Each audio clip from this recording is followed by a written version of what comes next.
Hey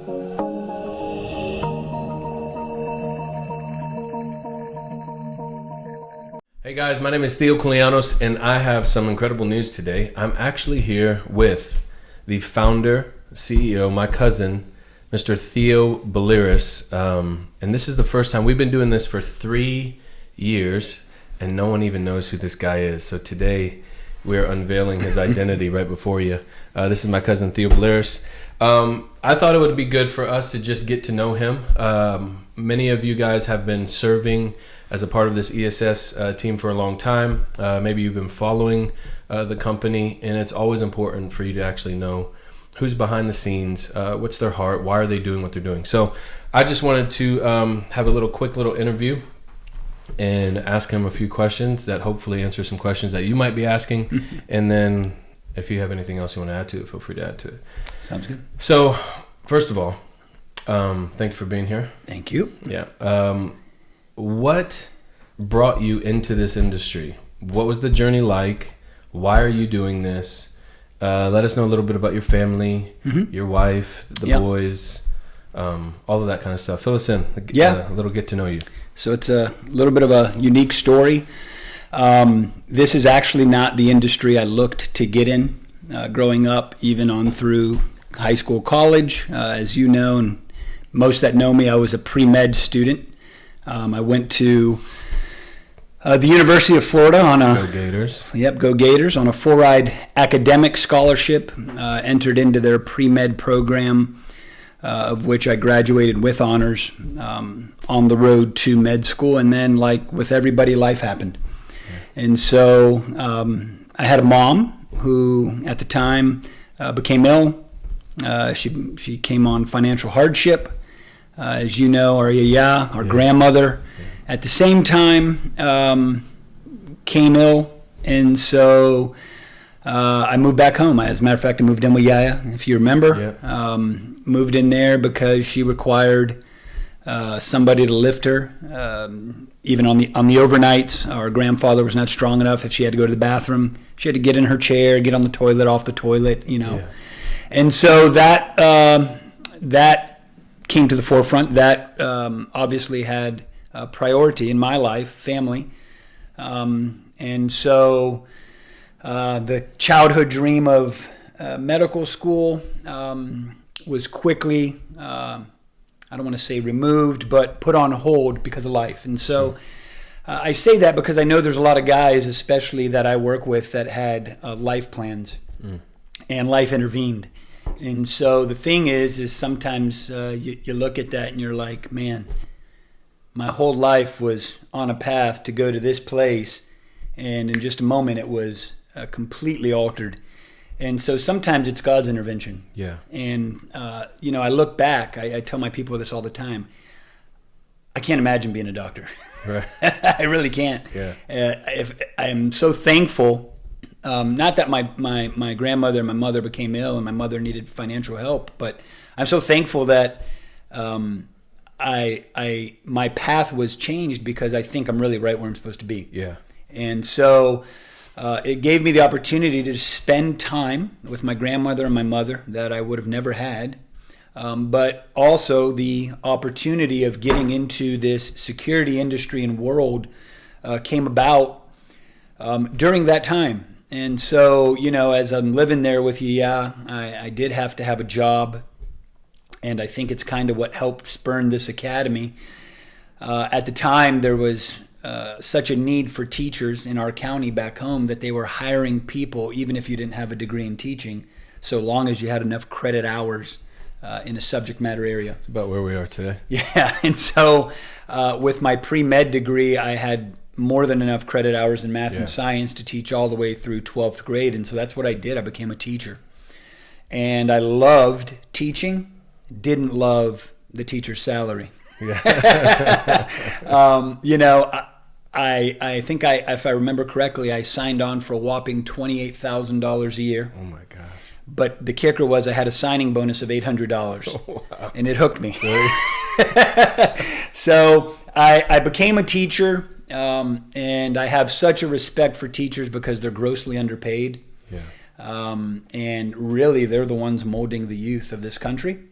And so, I think, though, that in that time was what I got the love for the instruction, and that's what brought about ESS Academy. And you also, you coached my basketball team. I was a basketball coach at that coaching. time. Taught some middle school, coached middle school basketball. Won the championship in our second year. Yes. In all humility. Yeah. All glory to God. All glory to God. But that time of my life shaped the rest of my life. Yeah. And so my other cousin Michael, your brother, at that time had said, and he probably doesn't remember, hey, you ever thought about this EP stuff? And I was like, what's that? And he's like, well, it's like professional bodyguard work. And I was like, no, not really. And then he told me what they were making, and he caught my attention. A little more than the $800 hook? A little bit more. Yeah. And so, I remember him telling me, hey, you ought to look into it, man. I was in good shape back then, and, I had some intelligence. And so, lo and behold, my phone rings one day, and it's Pastor Benny. I guess your cousin, your brother, my cousin, had pitched the idea of me to him because they were looking for a guy who could not only be his protection, but could also homeschool him. Yeah. They wanted, kill two birds with one stone. His son. Yeah. And so your brother thought, well, man, that's your foot in the door. Yeah. And so he calls me one day. I'm back home, I remember, and he says, hey, are you interested? We love your brother. If he vouches for you, I'm sure we'll love you.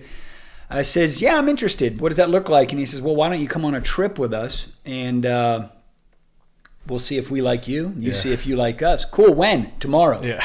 Great. Where? Israel. Yeah. And so it's like baptism by fire, right? And so I get on a plane the very next day, fly to California only to meet them at the private airport and immediately fly to Israel for 2 weeks. And so on that trip, halfway through, there's a knock on my door, and he's like, hey, look, we love you. Here's the terms. And I had about 10 minutes to make a life decision that would alter my life for eternity, really. Yeah. And my family's. And so I took the job. After the 2 weeks, they gave me three days to go home, pack my stuff, and get back to California. And so that was how I came into the industry. ESS, while I was there, was a seed planted in my heart by the Lord. Because one, I knew, as a person, as an individual in this industry, you can only work for so long with a client. Sure. Right? But you can do so much more if you have your own company. Yeah. And from a ministry standpoint, I knew I could affect way many more people if I owned a company than if I just worked for a person. And in your transition, it wasn't like you just leaving once you went there. Right. I think it was the evolving of your client's ministry as well. 100%. Put you in a position to actually make a decision to either, hey, now's the time to pursue it or not. Yeah. But I would say just watching your life from the outside looking in, you're filled with honor, integrity. This was by no means you just kind of stepping into an organization, maximizing that opportunity to launch your own thing. No. I knew how difficult it was for you to actually do that because you wanted to be loyal and committed to Pastor Benny, because in essence he got all of our starts and everything 100%. That we're doing. And I think we all struggled with that in a beautiful way. Yeah. Now is our time to fly. At the same time, we don't want to leave the nest that has provided so much for us. That was so. Fast forward 10 years, and I was faced with probably the next most difficult decision of my life, because now I've met my wife. Yes. And so I knew that as now I'm talking about being an agent in the industry. It's very difficult to work in this industry and be married. Yeah. And because of the pull on you, and you are dedicated to a client. And in this case, it's Pastor Benny and his family, and whom I love dearly. But now I'm about to create my own family. Yeah. And so the thought of being on the road for weeks or months at a time, and how do I start my family? So to your point, that decision was very tough. It wasn't just a money decision; it was a life decision. Yeah. And but if I'm going to talk about money, he took very good care of me. Yeah. And so I could have been very comfortable staying there, right? And so I'm faced with the decision of do I stay comfortable or do I take this step of faith Yeah. towards what I knew the Lord had put on my heart with ESS and my wife, and go from six-figure salary, Sure. housing paid for, company vehicle, to 0 clients, Right. 0 students day one. Yeah. Huge decision. And so I chose my wife. Yeah. And ESS started very abruptly. Yeah. So we hit the ground, and in those times, I worked every job. Everything. Because there were no employees. Everything. And I taught every class because there were no other instructors. And so we went from living comfortably to living very modestly in a short period of time. And at the same time, Yep. the demands in your life, your mom still needs your attention. Mm-hmm. There are many things that didn't stop. Right. And so you make this financial adjustment at the same time. The family is still relying on your provision to a certain degree. Yeah. And so that wasn't just a step just because I'm watching you take that step. It wasn't just a step just for you and Becky Right. to establish your own family, because in most scenarios for a young family, the expenses you have are simply associated to your family in that moment. Just Right. those were Yeah. expenses that you still had to make sure were being covered as you could take care of your mom and those around you. Yeah. And so that step, seeing you do what you did, not only for your family, but then also for the current responsibilities that you had that were pre-existing, spoke volumes to the leap. But let me ask you this: in regards to you being willing to choose family, we obviously know that it's never wrong to choose family. But what were some of the sacrifices that you had to make on the infancy stages, jumping into this industry with a long-term goal in mind, that if I do this now and I do this well, then I know that where we're at today won't be where we're going to be forever? Yeah. What were some of those practical sacrifices? What were the things that you had to do? Yeah. Because I'm trying to think of those guys who are watching you, and a lot of them are having to make sacrifices to step into this industry. Yeah. And they see you where you are today, but they also, many don't see the journey that got you to where you are today. Yeah. So this might get emotional. Yeah. I'll try my best. Feel free to cut if you need to. No, you don't. So if we're talking practically, I went from making 6 figures plus to making nothing, and so your life will change dramatically as it relates to what you can do in the natural, so to speak. Food, going places, seeing people. And so I remember telling my wife, I said, honey, if you'll allow me to grind for 3 years, I said, if you'll allow me to do that for 3 years, I said, I'm going to get us to a place where we can, relax now. I don't know that that's happened because what happens is you honor the Lord and he just continues to open opportunity. Sure. And so you stay busy. But I remember saying that to her, and I remember when we first started, I think our total salary for the month was $1,000. Wow. Right? And so we were blessed in that, I know this sounds weird, I had a home that was on a sinkhole. Yeah. And God had a way of turning that into a blessing. About that. Yeah. Where I ended up with no house payment for a very long time, and then at the end got blessed with a sum of money years down the road. But in that time before that came, I didn't have a house payment for like 3 years. That's amazing. Yeah. And think about what you said. If you give me 3 years, that's right. Think about the payment 3 years. That's incredible. And so I didn't have a house payment. I drove a vehicle that was paid off, and will continue to drive that vehicle that was paid off. So things like cars and that stuff. I don't say I made decisions not to do it out of humility, but just we couldn't. Yeah. Now I will say in growing, even as finances came in, I still never got caught up in that stuff because I knew that stuff is a hook that can easily grab you, the things of life. But at that early stage, my in-laws had a Sunday dinner where they would bring all the family, and we couldn't go. We couldn't afford the gas. And so, anyway, that was tough for me, not because we couldn't go to see them, because I couldn't allow my wife to go to see her family. And that was very tough. And so I honor her because she stood by me in that time, right, where she could have gotten angry and she could have offense. You don't let me see my family. Yeah. Right? But she understood where we were. And I just knew that as we went forward, so long as we honored the Lord, I want to say this too, and I know a lot of the people watching this won't understand it right now, but they will as they see the devotionals. Yeah.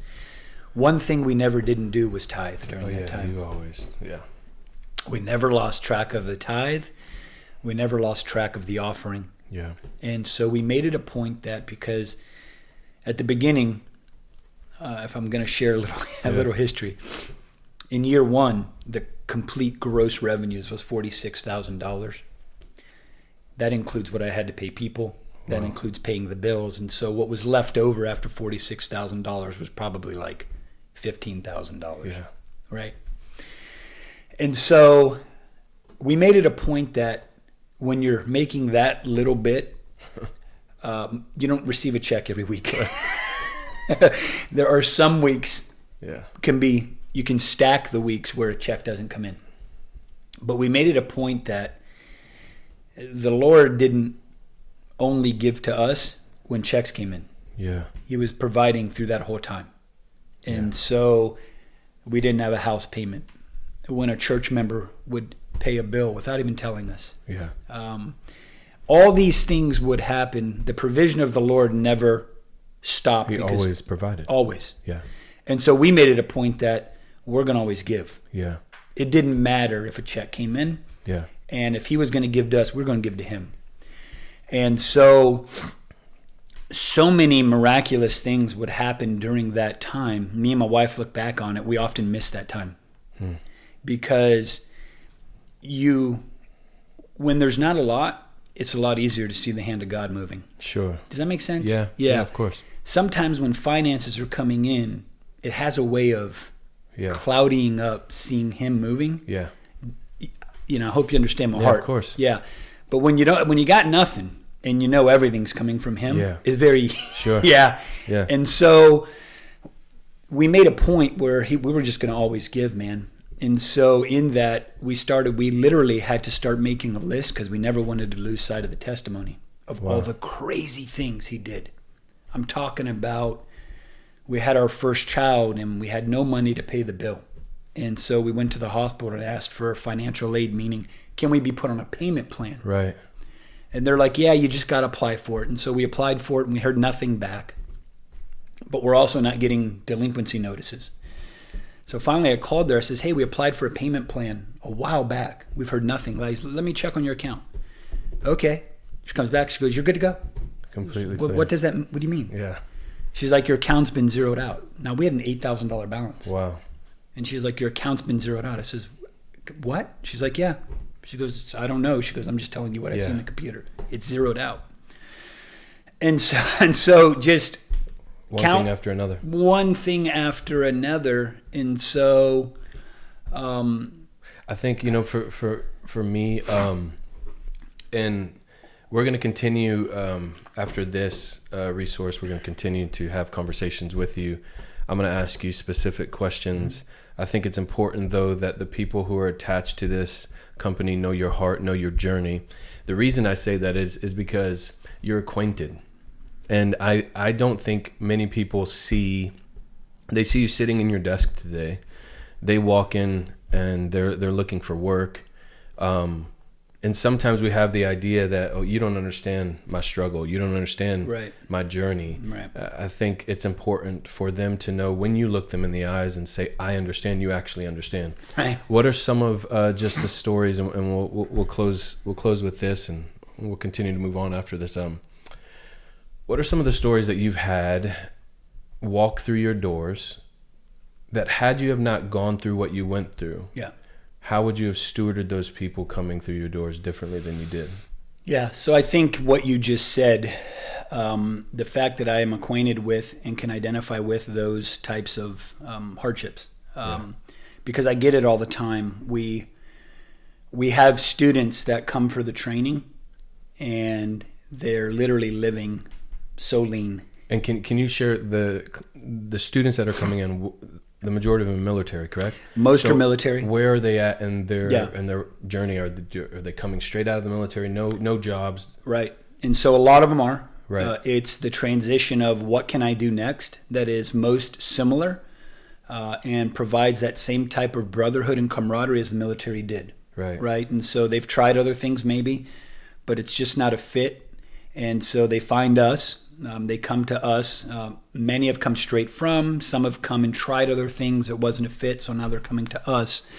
And so when we get them, many are living off of a small check that they get from their time in the military.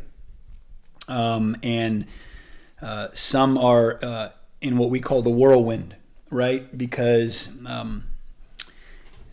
life doesn't stop.